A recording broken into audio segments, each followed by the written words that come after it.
اول یہ کہ جس علم کے اظہار اور پھیلانے کی ضرورت ہے اس کا چھپانا حرام ہے۔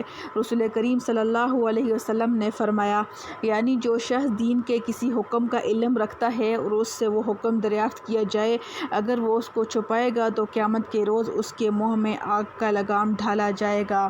حضرات فقہا نے فرمایا کہ یہ وعید اس صورت میں ہے جب کہ اس کے سوا کوئی دوسرا آدمی مسئلہ بیان کرنے والا وہاں موجود نہ ہو، اگر دوسرے علماء بھی موجود ہوں تو گنجائش ہے کہ یہ کہہ دے کہ دوسرے علماء سے دریافت کر لو۔ کرتبی جساس۔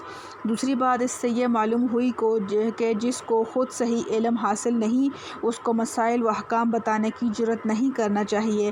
تیسرا مسئلہ یہ معلوم ہوا کہ علم کو چھپانے کی یہ سخت وعید انہی علوم و مسائل کے متعلق ہے جو قرآن و سنت میں واضح بیان کیے گئے ہیں اور جن کے ظاہر کرنے اور پھیلانے کی ضرورت ہے، اور وہ باریک اور دقیق مسائل جو عوام نہ سمجھ سکیں بلکہ خطرہ ہو کہ وہ کسی غلط فہمی میں مبتلا ہو جائیں گے، تو ایسے مسائل و احکام کا عوام کے سامنے بیان نہ کرنا ہی بہتر ہے، اور وہ کتمان علم کے حکم میں نہیں ہیں۔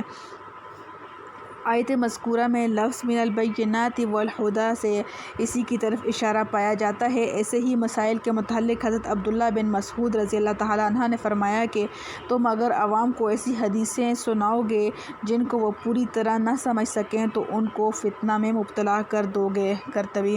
اسی طرح صحیح حدیث میں حضرت علی کرم اللہ وجہہ سے منقول ہے، انہوں نے فرمایا کہ عام لوگوں کے سامنے صرف اتنے ہی علم کا اظہار کرو جس کو ان کی عقل و فہم برداشت کر سکے۔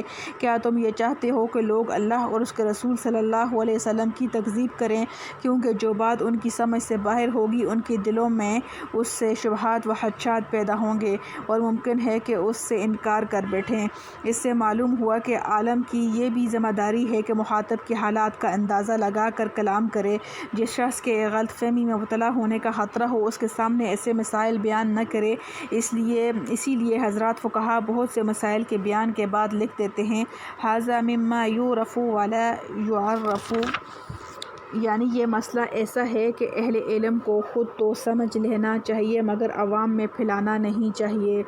ایک حدیث میں رسول اللہ صلی اللہ علیہ وسلم نے فرمایا لا تمنعوا الحکمۃ اہلھا فتظلموہم ولا تضعوها فی غیر اہلھا فتظلموها، یعنی حکمت کی بات کو ایسے لوگوں سے نہ روکو جو اس بات کے اہل ہوں، اگر تم نے ایسا کیا تو ان لوگوں پر ظلم ہوگا، جو اہل نہیں ہیں ان کے سامنے حکمت کی باتیں نہ رکھو کیونکہ اس صورت میں اس حکمت پر ظلم ہوگا۔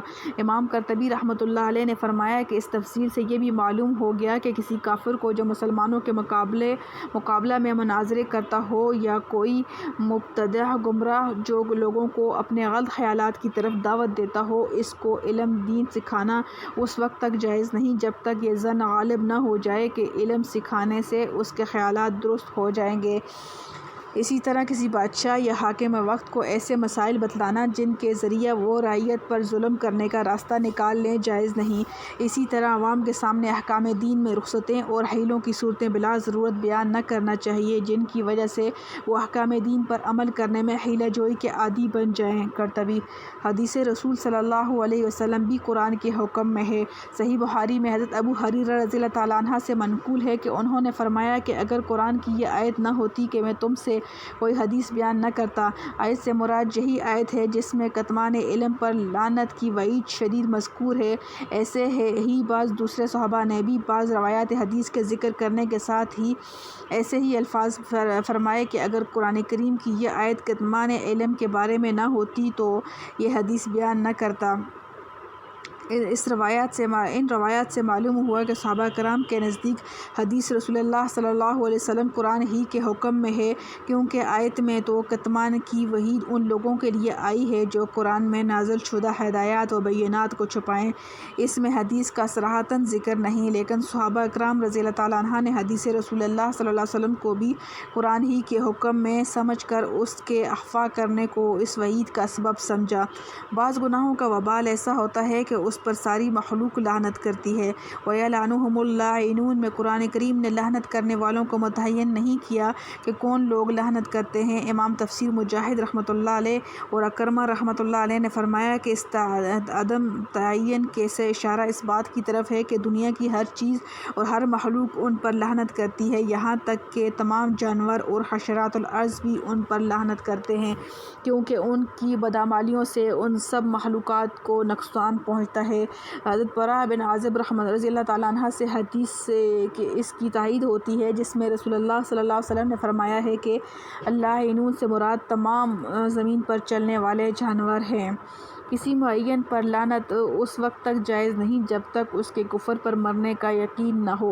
وَمَاتُوا وَهُمْ كُفَّارٌ ان کے لفظ سے جساس اور قرطبی وغیرہ نے یہ استنباط کیا ہے کہ جس کافر کے کفر کی حالت میں مرنے کا یقین نہ ہو اس پر لعنت کرنا جائز نہیں، اور چونکہ ہمیں کسی شخص کے خاتمہ کا یقینی علم ہونے کا اب کوئی ذریعہ نہیں، اس لیے کسی کافر کا نام لے کر اس پر لعنت کرنا جائز نہیں۔ اور رسول اللہ صلی اللہ علیہ وسلم نے جن کافروں پر نام لے کر لعنت کی ہے، آپ صلی اللہ علیہ وسلم کو ان کی موت علی الکفر کا من جانب اللہ علم ہو گیا تھا۔ البتہ عام کافروں اور ظالموں پر بغیر تعین کے لعنت کرنا درست ہے۔ اس سے یہ بھی واضح ہو گیا کہ جب لعنت کا معاملہ اتنا شدید ہے کہ کسی کافر پر بھی اس وقت تک جائز نہیں جب تک اس کا یقین نہ ہو جائے کہ اس کی موت کفر پر ہی ہوگی، تو کسی مسلمان پر یا کسی جانور پر لعنت کیسے جائز ہو سکتی ہے؟ اور عوام اس سے بالکل غفلت میں ہیں، خصوصاً عورتیں کہ بات بات پر لعنت کے الفاظ اپنے متعلقین کے متعلق استعمال کرتی رہتی ہیں، اور لعنت صرف لفظ لعنت ہی کے کہنے سے نہیں ہوتی بلکہ اس کے ہم معنی جو الفاظ ہیں وہ بھی لعنت کے ہی حکم میں ہیں۔ لعنت کے اصلی معنی خدا تعالیٰ کی رحمت سے دور کرنے کے ہیں، اس لیے کسی کو مردود، راندہ درگاہ، اللہ مارا وغیرہ کے الفاظ کہنا بھی لعنت ہی کے حکم میں ہے۔ الحمدللہ حمدا کثیرا طیبا مبارکا فیہ کما یحب ربنا ویرضى۔ اللہم انی اسألک من خیر ما سألک منہ نبیک محمد صلی اللہ علیہ وسلم۔ اللہم انی نعوذ بک من شر ما استعاذ منہ نبیک محمد صلی اللہ علیہ وسلم۔